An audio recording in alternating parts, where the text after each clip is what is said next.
Great. Shall we wait another minute or do you think we should get started? I think we can get started. Okay, great. Well, I'll kick us off. Hi everyone. It's great to see all of you. Thank you for joining this special session of our Funding Futures program, which we made open to the public. I'm Paige Ruane, and my colleague Vanessa Bertozzi and I run Funding Futures, which is our organization's pilot grant and training program for six Hudson Valley-based fellows, many of whom are joining us today. It offers technical support and funding for them to run community listening campaigns in their towns. This is in order to understand what environmental and resilience-centered projects their communities would like to see realized. The need for local news has been voiced by several communities through this process. So we were especially happy to welcome Patrick Grego and Jonathan Kealing for a discussion about local news, which, as many of you know, has been in decline. This is to the detriment of our communities, democracy, and environmental stewardship. But today we will talk about new models that are reviving it. Vanessa and I started our Funding Futures program in part because we saw the need for communities to come together and know themselves, to create a shared sense of place and identity. One of the reasons that this no longer happens organically is the demise of local journalism. It's difficult to build resilient communities without the basis of an informed public. And with the collapse of local journalism, as you all may well understand, personal and civic connections are fraying, creating partisanship and undermining the resilience of towns and cities. So we see this topic as central to the work that we do. And so, a huge thanks to Patrick and Jonathan for joining us here today. I'm going to just give them a little bit of an introduction before we turn it over to Jonathan and then to Patrick. Patrick Grego is editor-in-chief of the New Pine Plains Herald, an award-winning nonprofit newsroom serving five rural communities in New York's Hudson Valley. He leads the organization's editorial strategy, newsroom operations, and long-term growth, guiding the revival of independent local journalism in a region deeply affected by the decline of community newspapers, while continuing to report on government accountability, public policy, and civic life. During his tenure, Grego has led a period of sustained organizational expansion, overseeing a tripling of the Herald's revenue in 2 years, broadening coverage across underserved communities, and strengthening reader trust in local news. His reporting has earned multiple honors from the New York Press Association, as well as national recognition from the Institute for Nonprofit News, Jonathan's organization, including the Community Champion Award for journalism that made a significant contribution to the well-being of the community. And Jonathan Kealing is a journalist, media strategist, and nonprofit news leader based in Minneapolis, Minnesota. So, hello from across the way over here in the Hudson Valley. He currently serves as Chief Network Officer at the Institute for Nonprofit News, where he strengthens collaboration and audience growth among INN's network of nonprofit newsrooms and develops partnerships and services that helps them meet their missions and increase the reach and impact of their journalism. Since their founding in 2009, the Institute for Nonprofit News has grown to strengthen and support 520 independent news organizations and a new kind of news network, nonprofit, nonpartisan, and dedicated to public service. Before joining INN, Kealing spent 7 years at Public Radio International, where he helped relaunch PRI.org as a destination for serious journalism. Earlier in his career, Kealing worked for the World Company in Lawrence, Kansas, where he oversaw a group of websites devoted to local news, sports, community health, and also reported on higher education. He holds a Bachelor of Science and Bachelor of Arts in Journalism and Political Science from the University of Kansas and has been an active voice in journalism circles, guest lecturing at colleges and universities, and serving as past president of the Minnesota Society of Professional Journalists and as a trustee of the William Allen White Foundation and a board member for MinnPost. Patrick and Jonathan will both make about 20-minute presentations about their work, And then we're going to engage in extended audience Q&A. This session does go to 2:30, so we will have lots of time for a robust conversation with you all. So without further ado, thank you very much, both of you, for joining us. And now I'll turn it over to Jonathan. Thank you so much, Vanessa. And I'll start sharing some slides here. But as I do, I just have to say, Paige talked about the fact that local news has been in decline, and it just makes me wince to hear that because while it's 100% true and accurate, and in many communities across the country, local news is in decline. I have the privilege of working in a sector of the news ecosystem and the local news economy that's growing. And so I get to work with entrepreneurs like Patrick and 519 others like him all over the country who are really challenging what the conventional wisdom is about nonprofit news. So I'm very excited to be here to talk about the growth of nonprofit news and what sets it apart. I think growing up, I was very familiar with the big, at the time, thick newspaper that landed on my doorstep every morning. Maybe commercial broadcast TV news. There's probably some news on the radio. Beyond public media, there's commercial news radio as well as public media. Um, and we're certainly in a moment where things are changing and changing drastically, and in many places not for the better. But I get to talk about a place where there is growth and community, and that's the nonprofit news ecosystem. Um, so what is nonprofit news? It's, like it says right there, news for good, not for profit. It is organizations that are community rooted as community assets. They are 501c3 public trusts that are organized to provide tangible community education and benefits in the history and the tradition of journalism. But rather than being owned by, maybe local family or in the best of cases or an out-of-town hedge fund, it is a community asset governed by a community board of leaders. And it's that public, those public, the public that they serve that drive coverage decisions. It's nonpartisan by nature. To be a 501c3, you have to abstain from making endorsements or favoring candidates for public office. And by being part of INN, you're committing to a set of values that go beyond just what it means to be a nonprofit. By being part of INN, you're committing to values of transparency and independence and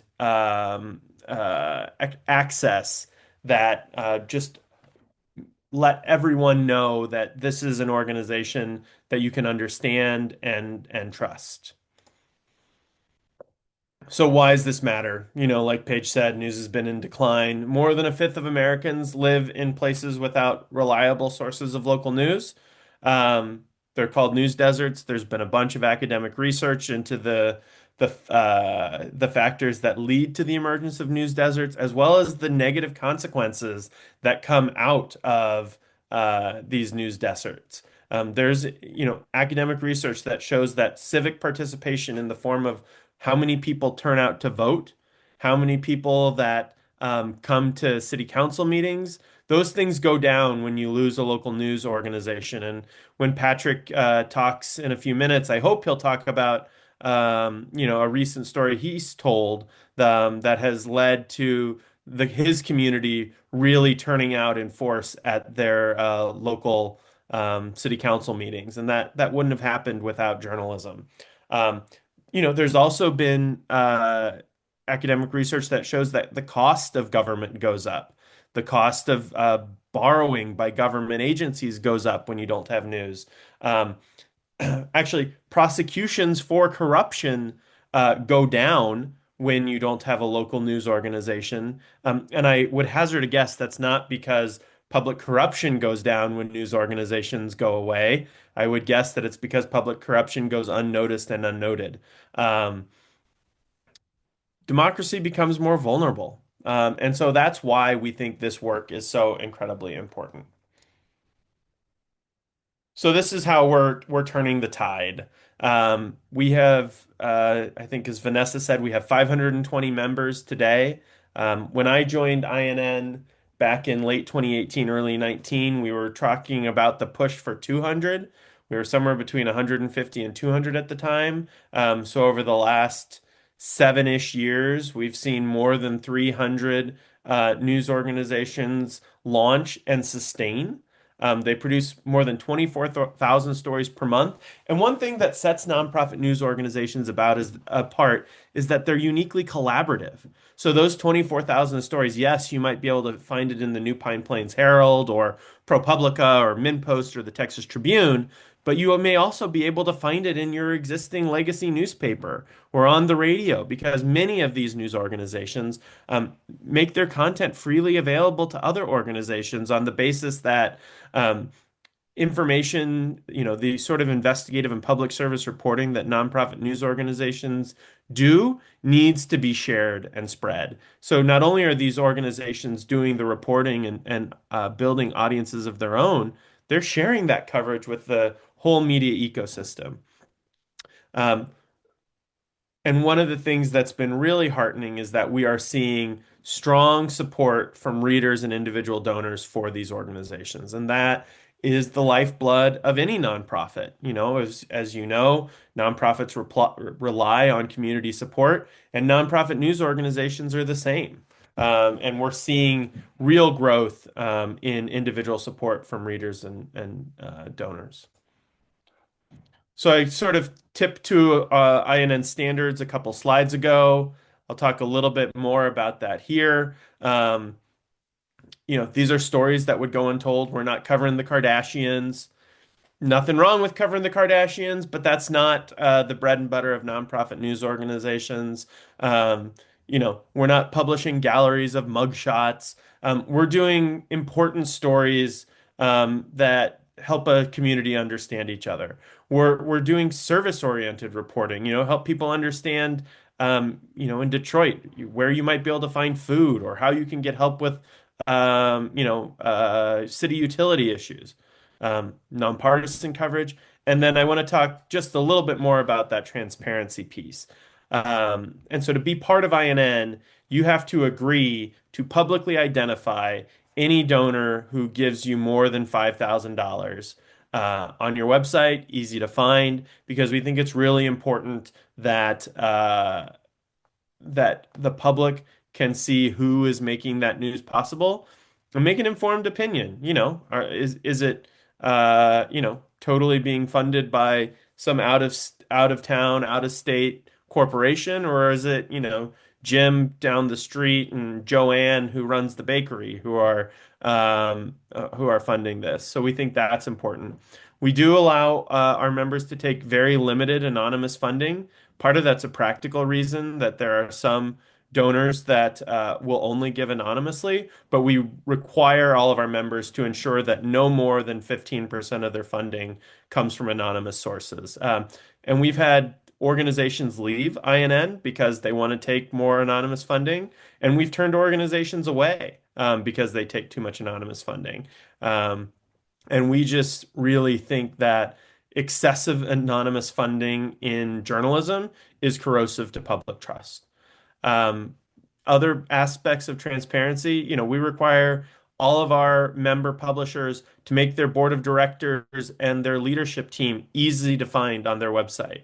I was talking with a prospective member yesterday, seems to be doing really good work, but when I tried to figure out who was behind the organization, I couldn't find it.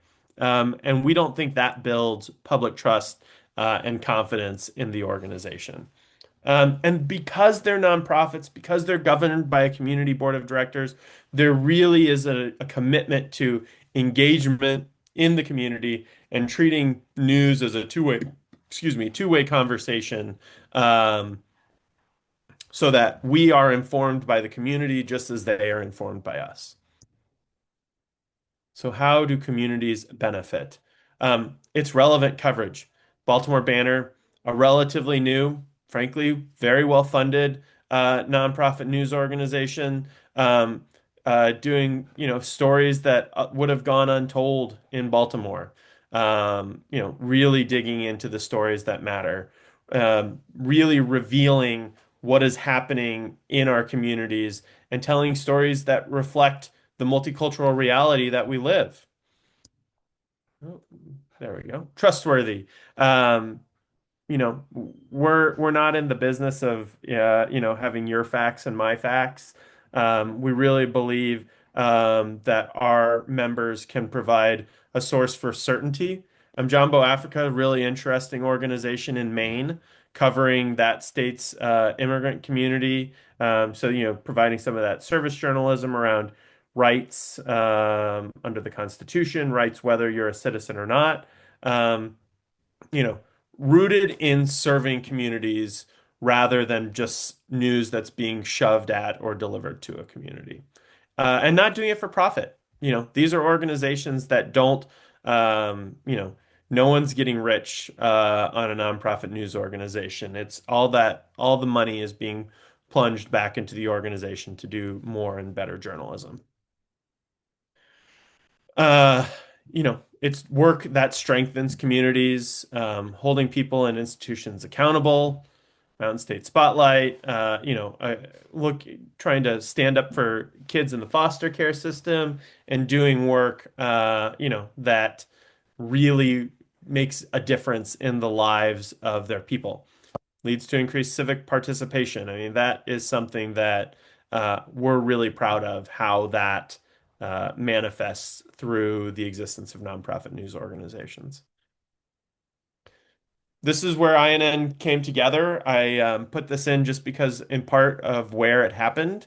INN was actually founded, I believe, a little further south in the Hudson River Valley than you guys, but a meeting of about 20 nonprofit news leaders in 2009 met in Pecantico um, and created the organization that became the Institute for Nonprofit News because democracy was under threat, because we needed to build and sustain the nonprofit journalism ecosystem for the public. And so that sort of founding in New York felt really appropriate to share with you all. And it's something that we think about all the time.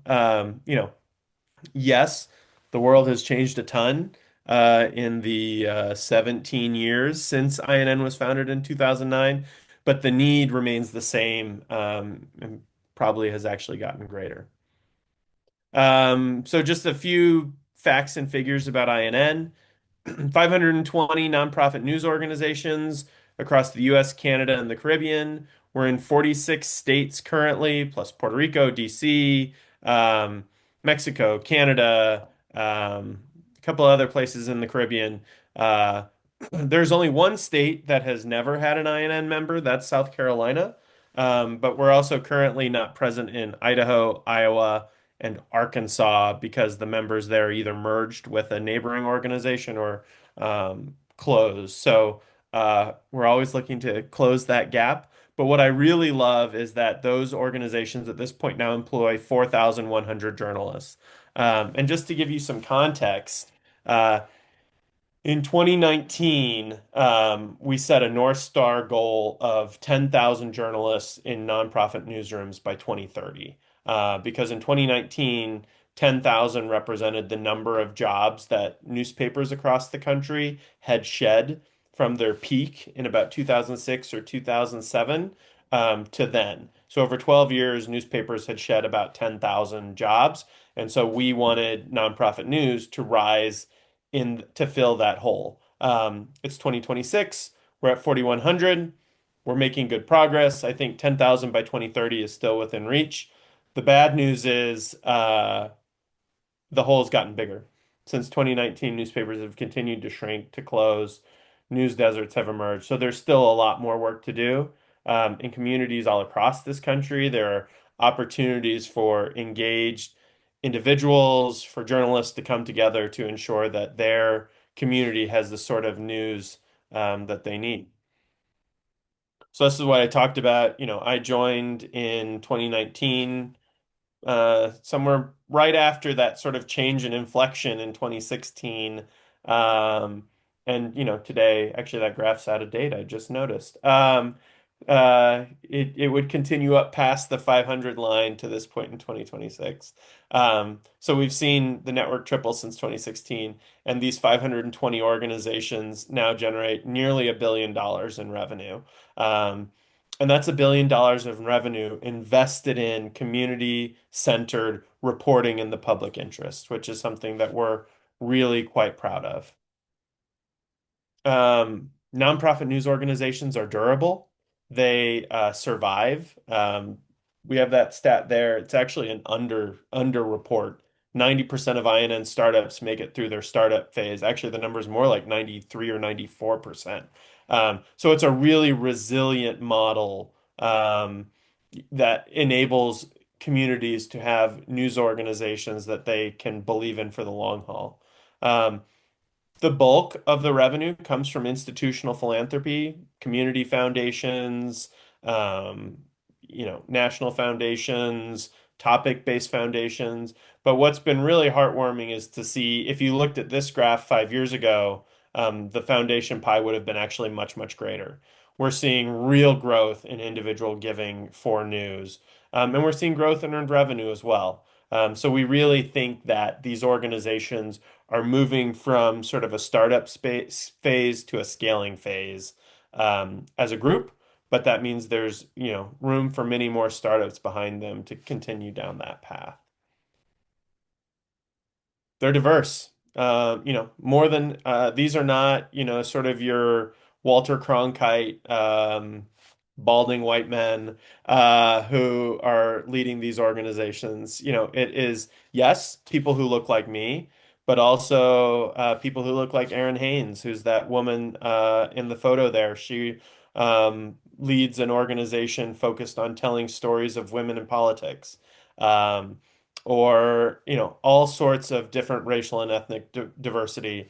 And more than half of organizations are led by women. So it is a very diverse field, much more so than media has been in the past. And it's these are news organizations doing good work. More than half focus primarily on in-depth, time-intensive news, including investigations and explanatory reporting.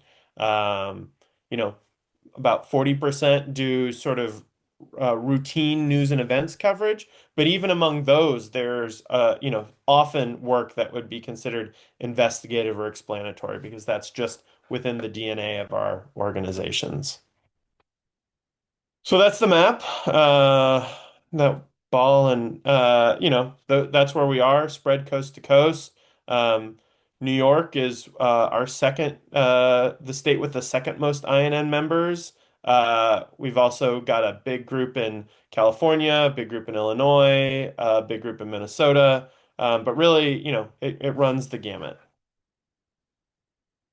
So that's me. I think I maybe came in just a smidge under 20, but pretty darn close. And really, I'm looking forward to the conversation. I love talking about this work.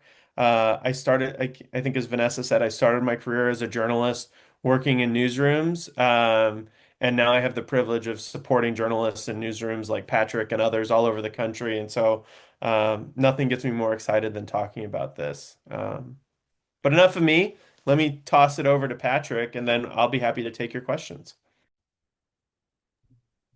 Great. Well, thank you so much for that presentation, Jonathan.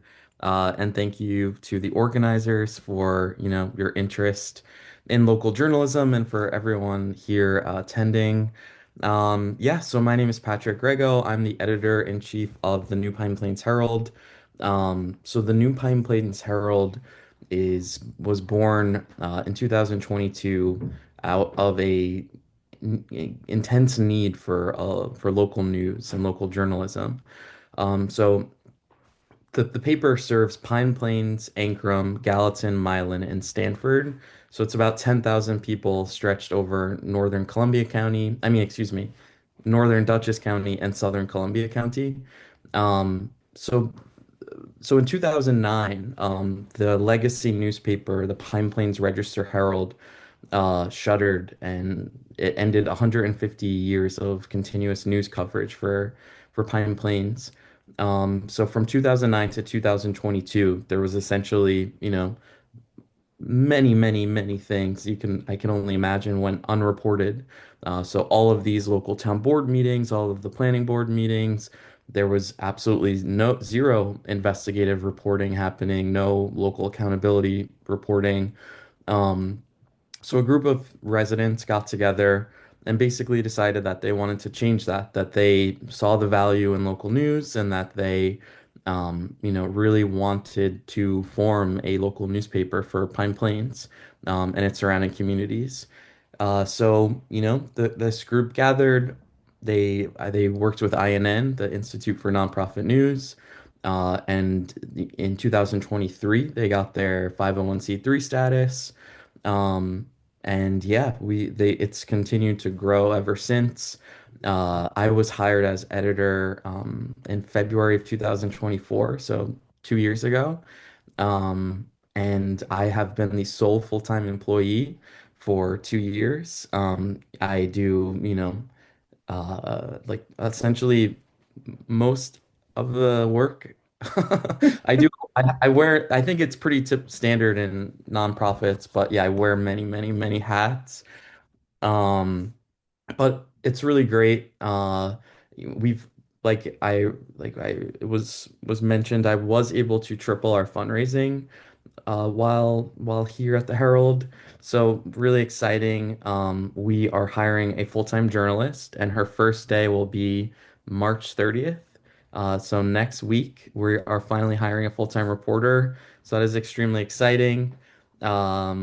Yeah, and we also have we have a volunteer board of directors, and we have a network of volunteer and freelance contributors. So we work with different freelancers, and there's just some community members who, were not trained journalists to begin with, but over time, have become invaluable reporters, attending meetings. We have a former doctor who writes for us, who, files really amazing stories on the ongoing EMS crisis in rural Dutchess County. Those reports have been great.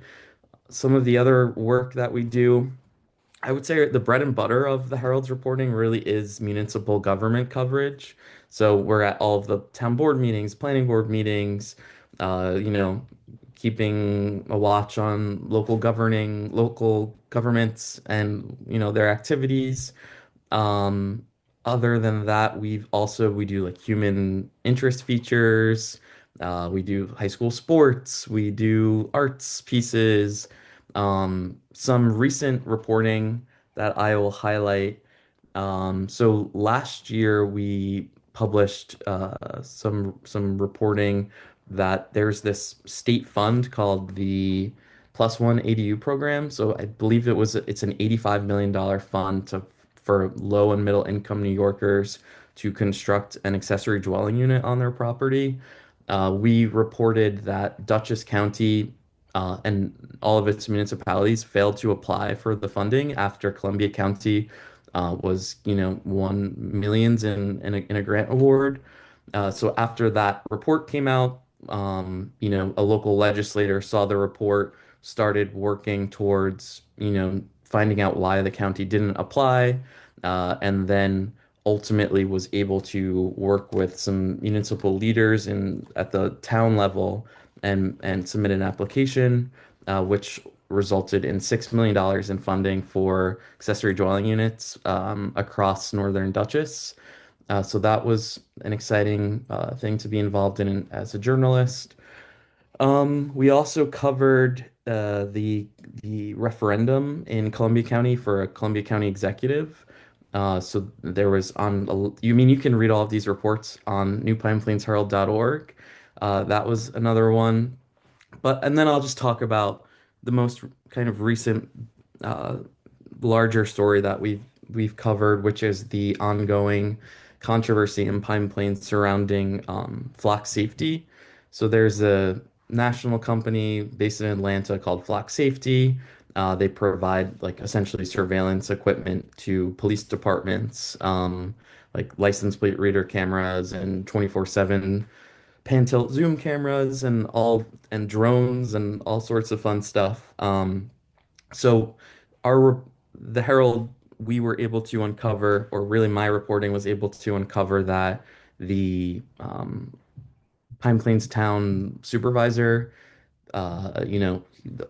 had been working with the company for the better part of 2 years since February of 2024, approving the installation of four of these license plate reader cameras without the approval of the town board. Um, and, it was so essentially he entered into this agreement. The public knew nothing about it. People did not know that $80,000 of their taxpayer money was going to be spent in this way. And then, yeah, through subsequent reporting, his involvement became clearer and clearer. There was a phone call in which he, kind of talked about how he was publicly able to, or he thought he was publicly able to present the entire situation as just an accident and push it off like it was an accidental thing. I'm paraphrasing here. Um, but I think the power of the reporting really, and one of, it's a core part of our mission as the New Pine Plains Herald, was the civic engagement that has since come from this work.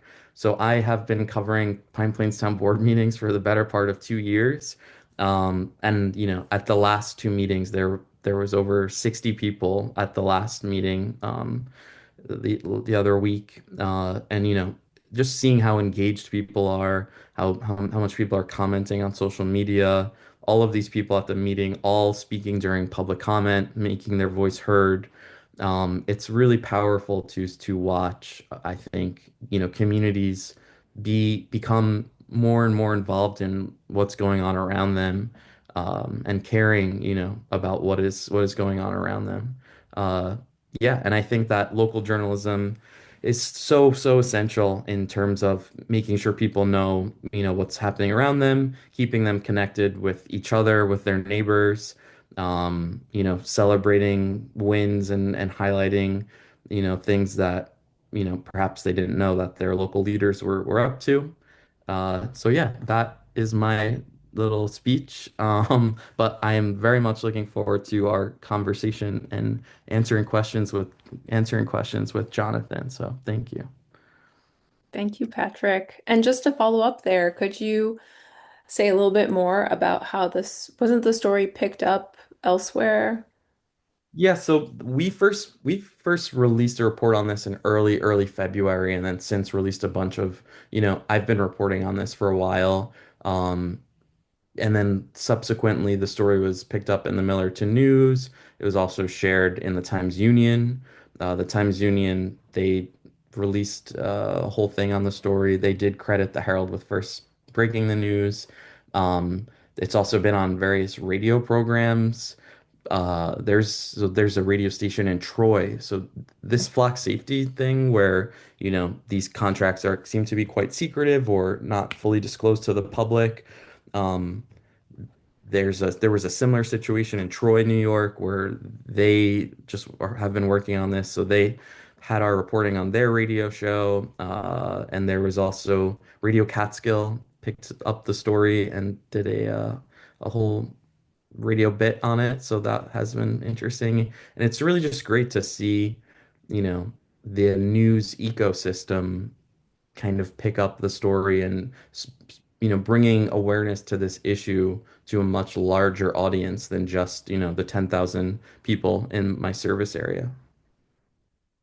Amazing. Well done. So now Paige and I have some questions for these guys, of course, but if you all in the audience would like to raise your hand if you have a question to add, or put it in the chat, we'll do our best. Um, but we just wanted to start off with the question of if you could just clarify, how is this new model of civically focused media different from traditional journalism's relationship to its consumers? just for those in the audience who need a little bit more background on that. Do you want me to start, Patrick? Yeah, please. Uh, so I think about a couple that in a couple different ways. For traditional legacy media, the client was really the advertiser. The audience was the product, and the client was the advertiser because that's how the money was made. Journalists have always been high-minded, so maybe it probably wasn't quite so crass, but just from a brass tacks perspective uh, it news legacy media existed to serve advertisers. In the nonprofit model, the community is really at the core of what we do. The community is the core of the revenue model. The community is the core of our impact model. The community oversees it through a volunteer, like Patrick talked about, board of directors. Um, the and 501c3 public charities are exempted from income tax because they exist to provide a community benefit. They are community benefit organizations. They are not for-profit corporations. And so, really baked in at the foundational level is a really different ethos than what came from traditional media. So, certainly, we share a lot and have taken much from our, sort of the history of media in this country, but we are very much trying to do it in a way that is much more community grounded, civically minded, community oriented than maybe what came before. And just a follow-up question to that, but is one of the ways, like one of the pieces of the pie in the revenue, um, ads from, do you sell ads as a nonprofit news organization? Is that a piece of how you're making some money? So that answer can be answered in several different ways. Most nonprofit news organizations will sell sponsorships, not traditional ads. There are limitations on what can be a sponsorship. Can't have a call to action. There's limitation to the type of language you can use. So that's the technical and official answer.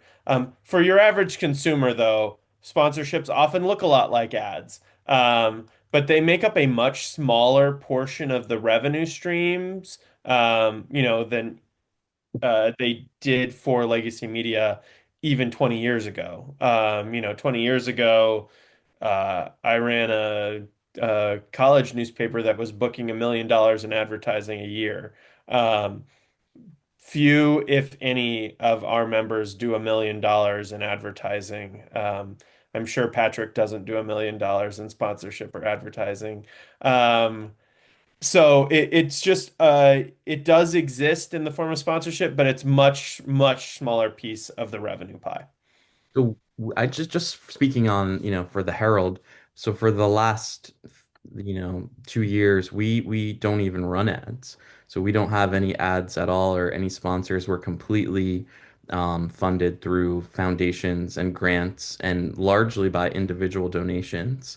And just talking about, to your first question, the difference between the traditional versus the nonprofit model, like just from the newsroom perspective, like I'm selecting stories based on what, is of value to someone living in one of our five towns. So they should know that this new slaughterhouse is being built close to where they live, or they should know that, that there's a grant for a new sidewalk is being built. These are not necessarily flashing big news stories that are going to be, picked up every time we write one. We're not writing, we're not choosing stories based on what we think is going to get the most views, or we're not chasing clicks. Like we very much are putting out a product as a public service. Okay, thank you. Paige, did you have a question? No, I mean, I could follow up that one, but I think we have a few people from the audience who I'll just call on Olga. What is your question, Olga? Hmm. Hi, everybody. Thank you so Hi, much Olga. for this. Appreciate it. We're lucky we have a nonprofit newspaper across the river from where I live. It's the Highlands Current, and it's an excellent paper. I just love it. I wish we had it here. I'm across the river in the town of Highlands.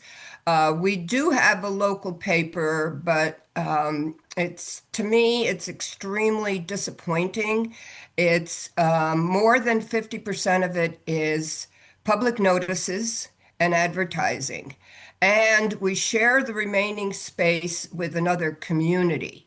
So it's the town of Highlands, the village of Highland Falls, it's the town of Cornwall and Cornwall on Hudson. So there's very little space left when you have more than 50% of it with public. Anyway, to me, it's a disappointing situation, but it is a local paper, and we do want that. So two questions. One, is there a model for transitioning from this sort of paper to a nonprofit, or do you have to really start from scratch? And in conjunction with that, really, what kind of geography can you reasonably expect to cover? I see the uh, Pine Plains Herald covers like a lot of towns, a lot of communities. What can you reasonably expect to cover? Um, so, I mean, I don't know if you Uh, understand. I'm just, yeah. how many communities can you engage in this one nonprofit news outlet? Uh, so to your question about conversion's possible. We have a conversion guide actually. I dropped a link to that in the chat if you're interested in it. You can take a look at that. It can go a number of different ways, but there have been several successful conversions across the country. It comes with baggage too. Then you're trying to retrofit a legacy culture and a legacy relationship with a new model of doing work. Salt Lake City, much larger organization, community, but Salt Lake City has done it really, really well. Others have struggled because it is, you're trying to sort of bang a square peg into a round peg to go into a round hole. So it can bring its own set of challenges. In terms of geographies, um, we've studied that question somewhat. I'd be really interested to hear Patrick's take on that question. We have members that serve, communities as small as, in the few thousands, few to, into the low tens of thousands. And then, we have nonprofits that serve metropolitan Baltimore or a Mm. whole state. So there is a functional, limit on how small you can be. Um, but I'm really bullish about the possibility for sort of a combined professional volunteer model where you've got a professional editor, maybe a professional publisher, and then, maybe some really dedicated volunteers because these are nonprofits and nonprofits of all kinds across this country do rely on volunteers. I don't think you can be an effective nonprofit news organization entirely based on volunteers. I don't think that's realistic. But I think a smart leveraging of limited paid staff with dedicated volunteers can work in communities that might otherwise be too small to support a traditional organization on its own. Um, Great. Go ahead, Patrick. Are you going to respond? I was just gonna say to Olga's question, so Pine Plains itself has a population of around 2,200 people. So the way that the founders of the Herald defined its service area was by including all of the towns within the Pine Plains Central School District. So the majority of people who attend, who send their children to that district fall within the five towns that we serve. All of them have, quite similar populations to Pine Plains. So in total, yeah, we serve about 10,000 people. Um, if that's helpful. And I believe the Millerton News Lakeville Journal, they are, our neighbor and over in Millerton. I believe they were formerly a corporate for-profit legacy paper that then has since made the transition to the nonprofit model. Thanks, Patrick. Just a follow-up for Jonathan. You mentioned the potential role of volunteers in a community. Do you have any resources that you could share for like how to get someone who's interested, who's a volunteer, who maybe doesn't have a background or any training in journalism, to get them kind of some kind of a crash course or on a path to understand journalistic ethics and methods? So a couple answers. Number one, for our members, we have a partnership with an organization out of Kansas that produced a digital training course called Earn Your Press Pass, which gives the if by sort of acquiring a very, very inexpensive license. I think we charge $50 a newsroom.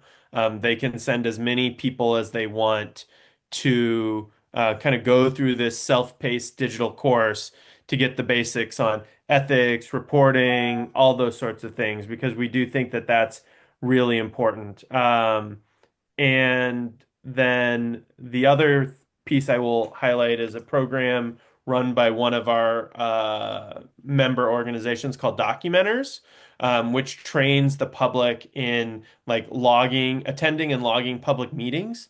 So like go to the school board meeting.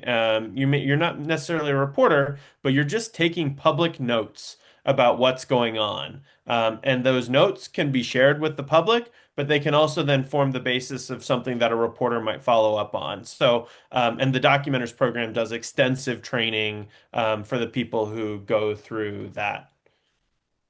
Thank you. Fantastic. Lynn, we've kept you waiting a little bit. Oh, no problem. It's been a great conversation. I'm so energized. Thank you for being here, everybody. Obviously, our speakers, but it's just great to see all the attention here. I wonder for both of you how you think about the category of nonprofits that are producing stories and journalism and coverage. It might not currently, it sounds like to me, be a fit for INN. You may have to have a nonprofit that's expressly founded for the purpose of producing news as a primary purpose. But do you have conversations about that? Is that the category you think about? And then for Patrick, is that kind of outlet the kind of entity you'd consider partnering with on coverage? Just for your background, so I work for Scenic Hudson, which is an environmental nonprofit in the region, and I edit our digital magazine, which is called Viewfinder. So we're, in a way, we're a newer model. In a way, it's not an entirely new model. The Sierra Club produces a magazine as well. Alumni associations have long produced magazines and things like that. But yeah, I think there's more of us than ever, probably. So curious how you both think about that. Do you want to go first, Patrick? Yes. Oh, sorry. Do You're you asking. want to go first? Oh no. So I can sure since I said yes. Just very quickly. So I think that's a little bit of a complicated question. We certainly are interested in partnering with local organizations and other nonprofits in, maybe like in an event context or, in sharing ideas. But in terms of us, like as a journalist, I don't know that I would necessarily partner with a Sierra Club to produce, like, I am very de much dedicated to being completely, neutral, independent. So if your nonprofit it has a mission statement, and then is pr creating, content that supports that mission, that for me raises questions just about, you know, um, like journalistic ethics. So I think maybe perhaps a place for partnership would be, if your organization were to identify an issue that you were concerned about or identify what, you guys believe to be a problem, and then share that information with us, and then one of our reporters could potentially, go and report on the issue. Uh, yeah, that's my short response. I don't have a ton to add. We do talk to organizations like that a lot. In general, our bylaws say INN membership is reserved for organizations whose primary purpose is the production of journalism in the public interest. So it's not to speak about like the work. I mean, actually, a lot of the work that comes out of organizations like yours is incredible. It's really good. It is just sort of there has been so much muddying in the public mind about what journalism is and isn't that we've found that this is the best thing we can do for our members. But it is something we talk about, and we do talk to organizations like yours all the time. And I personally have a ton of respect for the work that a lot of the organizations you mentioned do. I read my alumni magazine religiously, and they've got some incredible reporting in there. So. Yeah, it's good work, but to Patrick's point, it's a pretty firm line that our board has set. Great. Another question for you both. We're wondering if you could talk a little bit more about donations and journalistic independence. So, for instance, how can nonprofit newsrooms protect themselves from undue influence of donors, if that's an issue? And how did for-profit journalistic outfits maintain that independence with advertisers?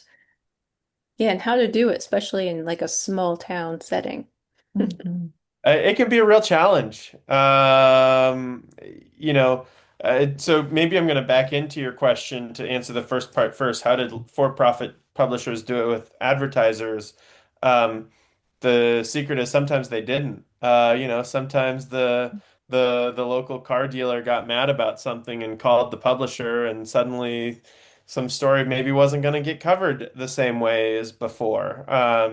So it's definitely hard. So we have a couple of at INN, and what we do is we require all of our organizations to adopt an editorial independence policy that vests authority for making editorial decisions with the editor of the organization. Not with the board. It is, the editorial decisions are made by the editor. And then we require everyone who becomes an INN member to uh, to have a professional editor involved. Doesn't mean that, there's not room for community. There absolutely is. But we require professional journalist involvement because they have an understanding of the boundaries and the values that underpin the work that we do. Um, and then, we expect that our members will disclose if they're doing a story about someone who's had funding. And then, truth be told, I spend a fair amount of time on the phone with editors and boards of directors, trying to help them see through some of these conflicts, helping editors and board chairs see how they can stand up for editorial independence, because it's important. Um, and I think the other piece is the transparency piece helps. You can't the public's not idiots. If they see something that's either not being covered or being slanted in favor of someone, and then they look at the funder list and are like, "Oh, Joe's over there on their donor list and they're not covering Joe's big scandal. I wonder why that might be." So the public's going to be able to see that, and then that's just going to hurt the organization for the long haul. So we think between the policies we require organizations to adopt, the transparency piece, and the Mm. values of the people involved, it's, a pretty good defense, but nothing's perfect. And I wouldn't pretend that there has never been and never will be some attempt to influence, successful or not, because we're all people and people will do what people will do. That's great. Do you have anything to add, Patrick? I would just add to the question, like when we are fundraising at the typically towards the end of the year, we're not promising people outcomes. We're not promising people, specific stories. Like the pitch is just this area needs a newspaper. Like that's the only, we will provide solid, high quality local journalism, and that's the only thing that we are promising. That's great. From the chat, Sarah asks, Patrick, do you ask readers to to subscribe? And if so, how many subscribers do you have? And then generally, how do you promote your stories and build an audience and build awareness? So thank you for the question. So yeah, we do have a free newsletter. It goes out every Friday morning. If you don't subscribe, please go to newpineplainsherald.org and please consider signing up. We currently have about 2,500 subscribers. So that number has doubled over the last 2 years. So steady growth on the free newsletter. And we promote our stories through the newsletter and on Facebook and Instagram. In the month of, so our whole service area is about 10,000 people. In the month of February, we had over 17,000 unique visitors. So that's like more than the entire population of our service area, which, includes children and such. So it's quite a, Mm. we have a pretty for the size of our operation and for the size of our newsroom and the age of the organization, I think we have a lot of impact and we reach out quite a bit of people. Amazing. I wonder if are there combinations of nonprofit and for-profit models that work, or is it mostly nonprofit or for-profit? Combinations are hard. There are sort of we call them hybrids. Those types of outlets do exist. On the one hand, you've got the Philadelphia Inquirer, which is a for-profit newspaper owned by a nonprofit parent company, the Lenfest Institute. Um, so that has worked okay. But from there, it can get trickier. The Seattle Times is a family-owned for-profit company that has a nonprofit fund that funds some of its reporting. And then there are things in between. The issue becomes, the Seattle Times, or I live in Minneapolis, the Minnesota Star Tribune. They're owned by really rich families. And so people say, why should I be donating, my hard-earned money to a millionaire or billionaire? Um, and you can make the argument you're supporting the journalism, but then, does that mean that money that the organization would have put into it is now going to the owner's pocket? It becomes a very muddled message to make. So generally, I am much more bullish on choosing one path and not trying to blend the two. But there are certainly outlets out there that do. That's great. We have a question in the chat. You listed documenters and earn your press pass. Can you list other national organizations focusing on aiding and improving local journalism? Yes, Tiny News Collective, Lion Publishers, and Listening Post Collective are three others um, that Ah, are really active in this space and worth checking out. great. Let's see. We're wondering if you could give an example of where there was a news desert, um, a nonprofit newsroom was created and it helped the community. Maybe some stories that you're really most excited about or we're happy to see. Oh,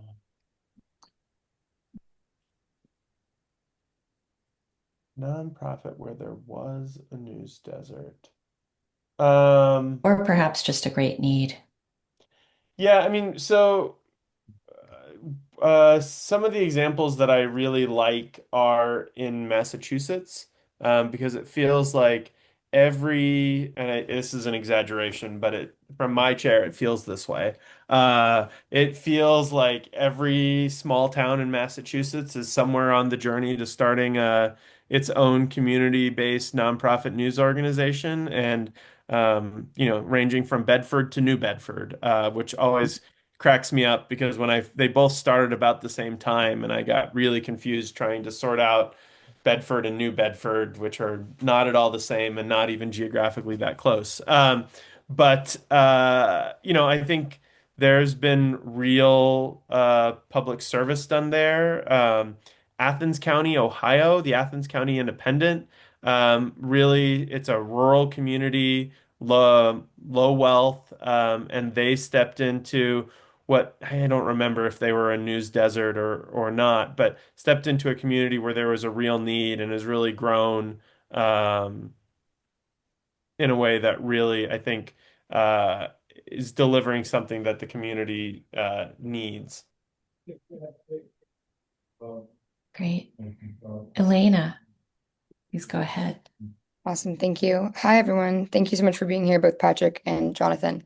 My question's for Patrick. I do some immigration work up in Hudson Valley, and I'm wondering if that's something that your paper is covering in terms of the ICE raids, increased enforcement, and kind of the fear in both Columbia and Dutchess County right now. Mhm. So, so I will say that the Herald has covered, um, you know, the topic of immigration before, and we have covered, there's a nonprofit organization based in Hudson, New York, in Columbia County, Columbia County Sanctuary Movement. I was able to write a feature on them. I think that's one thing that we've been cautious about is not amplifying rumor, and not spreading fear through rumor. We very much base our reporting in, things that have occurred, or, are planned to occur and rooted in fact. There have been some neighboring publications that I've seen, you know, literally publish rumors that, if you're, could cause a great deal of fear for real people, like, living in these communities. So that is an issue that we have covered, but again, very, very cautiously.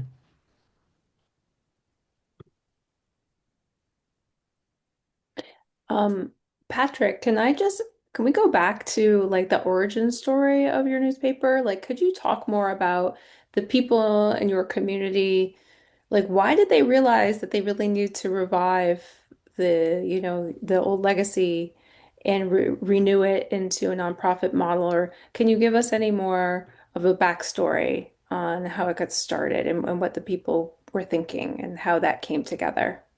Yeah, so I think to someone else's question, there was really a news desert, frankly, in Pine Plains and its surrounding communities. So, I mean, you're talking about all of the town board decisions were not being reported on. There was really no local election coverage.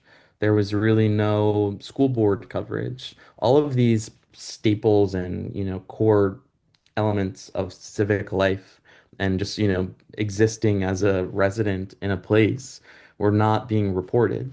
And I think that the need for local journalism for this group of, residents, was just glaring. And so I think that, through that was really their desire, I think, to see a community that was informed, because they had expressly said, that they were very concerned that the only information people were consuming was, random things that people were inputting on Facebook, and often that can be misinformation, disinformation, rumor. So yeah, I think that the need for actual high quality local journalism was glaring for this group of people. And I mean, this group of people ranged from one former journalist, a gentleman who owns a bookstore, a playwright, someone who was a former doctor. It was really just like a very much a coming together of people who saw the need and really wanted to make an impact in their community. And most of them now are on our board of directors. Oh, amazing. They must be so thrilled. Yeah, it's we've really come such a long way, and it's so exciting that we're finally having hiring a full-time reporter. So yeah. Great. Yeah. Yeah, maybe you could speak a little bit more about like how like the startup beginning of this. I know you mentioned there's usually you need at least a full-time professional editor-in-chief, but like what are we talking about in terms of the typical gig? You know, you have part-time contributors, you have volunteers. Like, can you talk a little bit more about like what does it take to get really something up and running in terms of staffing? So a lot of the board of directors was originally very hands-on. Like our treasurer was handling finance and creating budgets, and we had our one of our board of directors was trying to help out in various other things. Um, since then, we've definitely professionalized and like separated editorial from the board of directors. But in terms of what does it take, so when they first started, all they had was a group of volunteer contributors, and they were running a email newsletter. Then eventually they found like a inexpensive host for a website, and they had a managing editor. So they hired a managing editor. She, for personal reasons, left the job after 6 months. Then they worked with the volunteer. One of the board members stepped into the interim managing editor position. And then, they hired me at like a pretty modest salary 2 years ago. And it was just one of those opportunities where I realized how exciting it was to be a part of building this newspaper for this community, for these communities. So I'm not sure how. I mean, you're asking what it takes. Like, I basically live and breathe local journalism at this point. I run social media. I will go meet with people. I represent, the Herald in public events. I upload all of the articles to our website. I run our fundraisers. I'm also, running all of editorial. I'm senior reporter and editing. It took, what does it take? It wasn't easy. It's a lot of hard work, but I think that the reward in when you see impact or when people send you notes like thank you so much for your reporting. This is really invaluable for our community, or wow, I didn't know this. It's great that we have you here to shed light on this issue. The reward of that for me is so rewarding. It does take a lot of hard work. But I think that was kind of like the startup phase really for us. Now,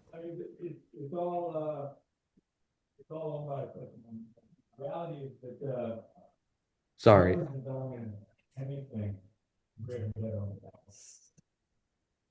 Um, Are we getting a scoop?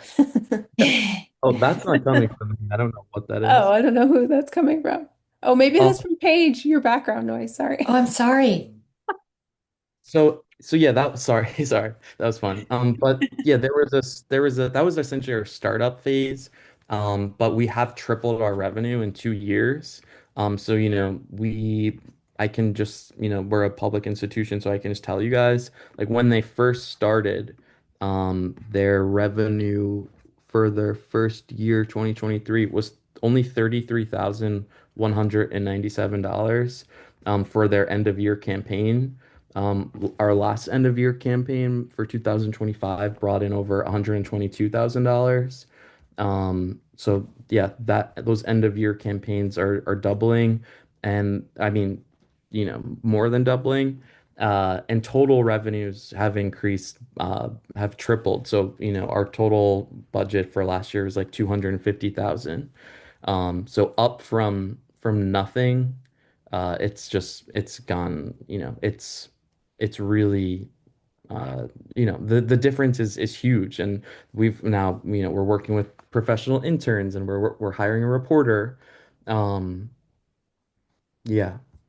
So sorry, I'm just fully rambling. And also, I want to say, for people who are interested, INN is extremely helpful in, not only getting everyone started, but also they have a program called News Match.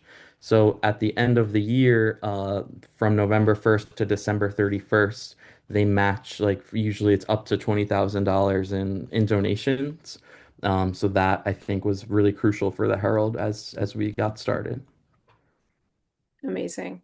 And yeah, did you know if this group of friends and if they were friends or group of community members, did they it sounds like they first got together and were doing like a newsletter.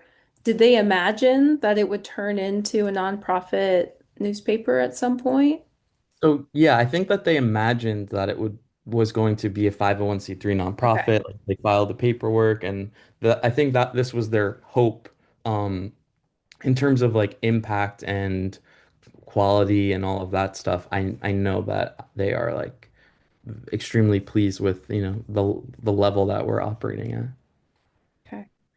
And yeah, a question for you in the chat. I want to give you an opportunity to respond to from Jeremy.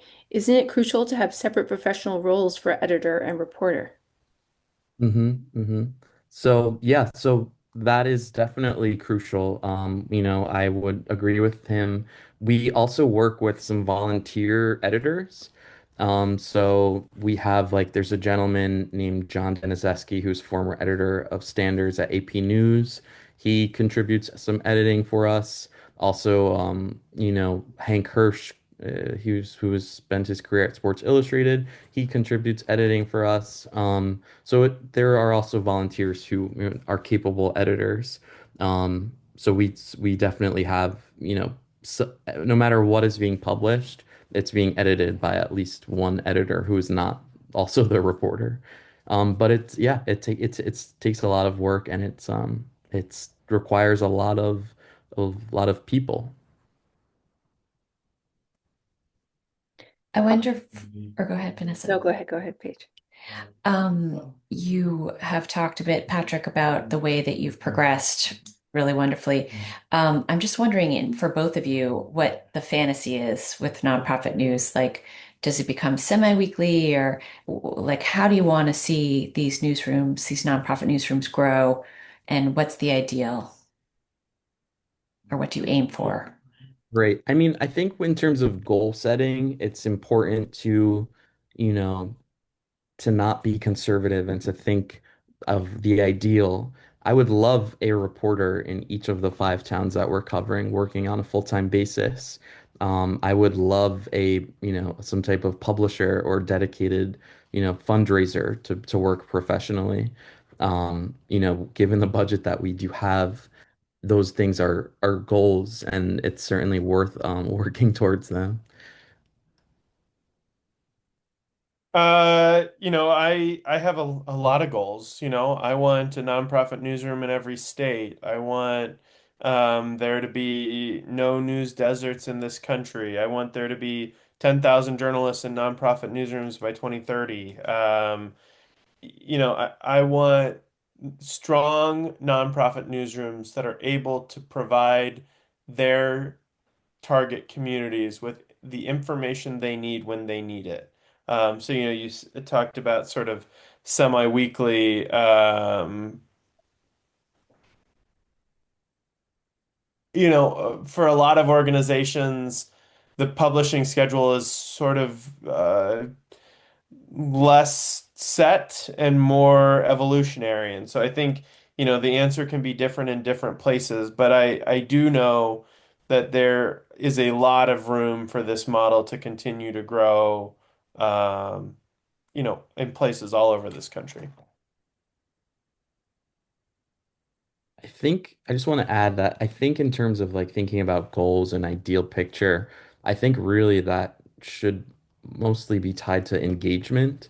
So if you have, people engaging with the reporting, if you have people showing up at town board meetings, at, various municipal meetings, or we had two, very packed Meet the Candidates nights in both Pine Plains and Stanford, like seeing people turn out and engage and become civically active, I think that is really the goal, no matter like, the resources or the people behind making that happen. Just a follow-up question. So with that Meet the Candidate event, was it both Republican and Democrat and Independent? Okay, gotcha. So you had everyone in the room. Yeah, we had for Pine Plains, we had all of the candidates, both Republicans and Democrats, both for town board, for local positions, but also countywide positions. And then in Stanford, we just decided to make it only for town board members, for candidates for the town board. But yeah, both Republicans and Democrats. And I think the social media engagement is also largely bipartisan. So I think that's one of the real um, benefits of an independent nonprofit newspaper. Yeah, maybe one of the few ways that we're having nonpartisan or bipartisan conversations these days as a society.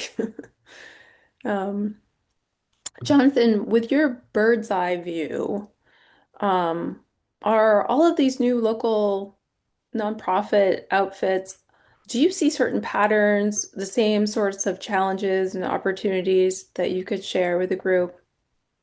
Yeah, I mean, I think the biggest challenge that they all face is developing.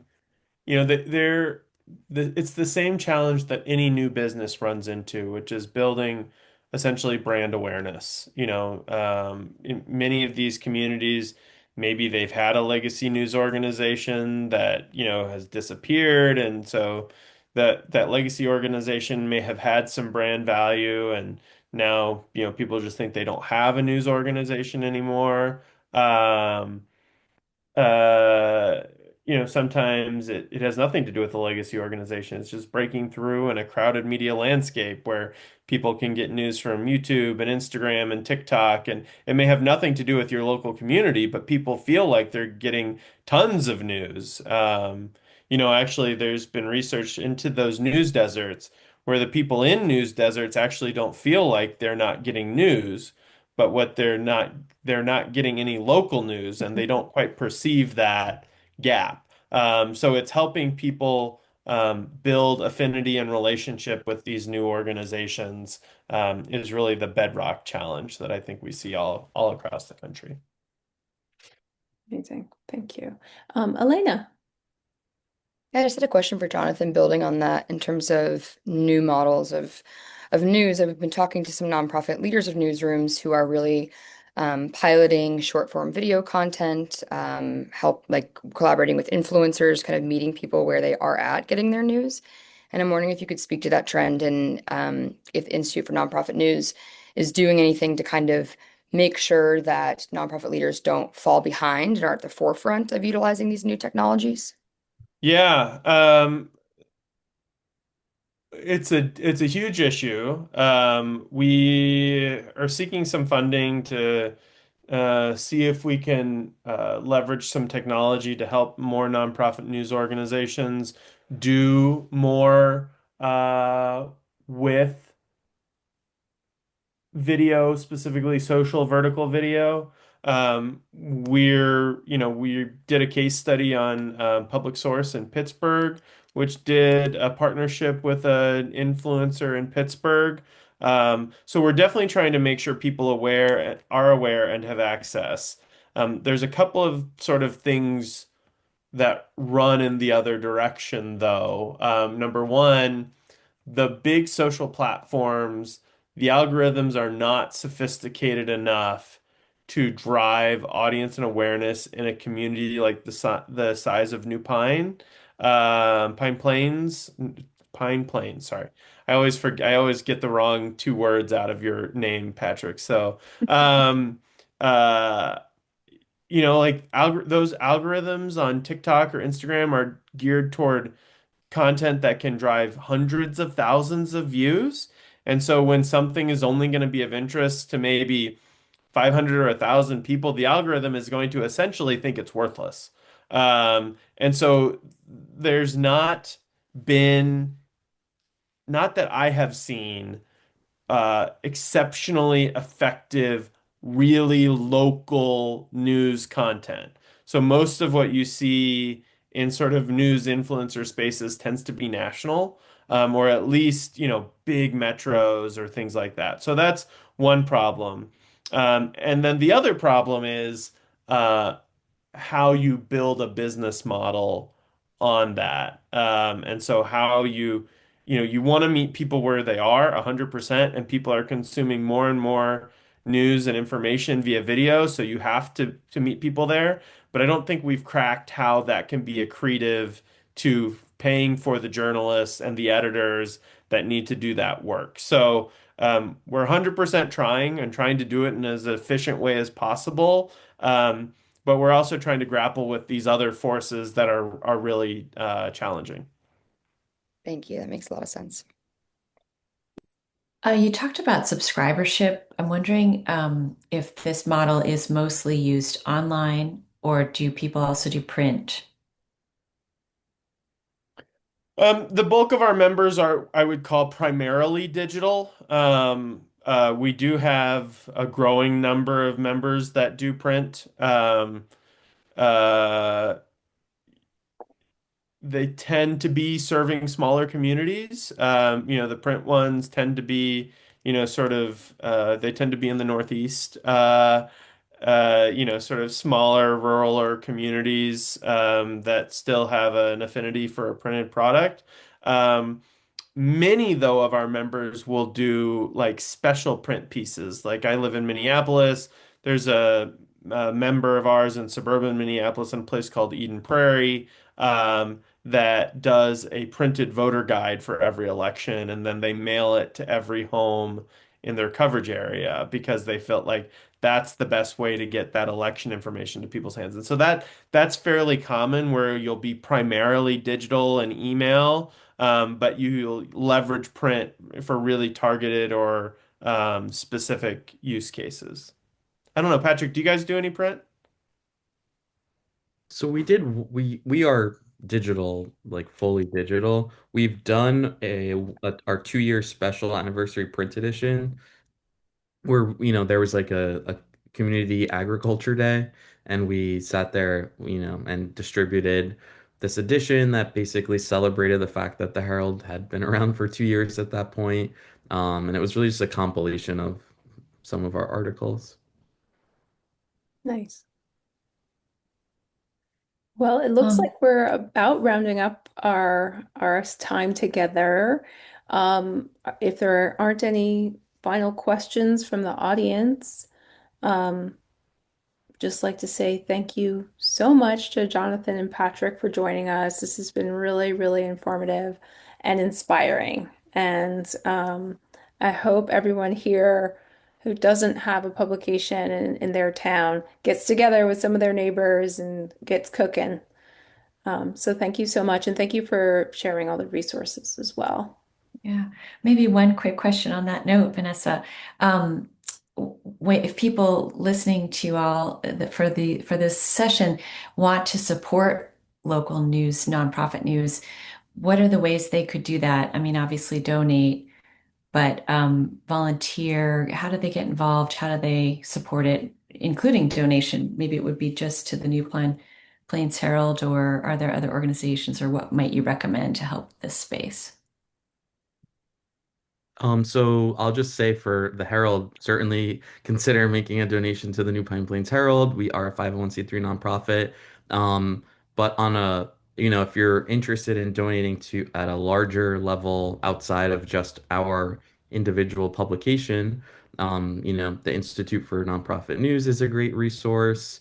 I'm sure perhaps Jonathan could speak more on his thoughts. Yeah, I mean, absolutely go support Patrick and his work. He's awesome and they're doing great work. I know I've heard, a couple people talk about Highlands Current, and we have a member in Red Hook, the Daily Catch. So there's definitely many INN members in the Hudson Valley. If you want to look at findyournews.org, I dropped a link in the chat. You can find a nonprofit news organization that may suit your interests, whether topically or geographically. Um, Alternatively, Patrick mentioned our end of year Newsmatch campaign.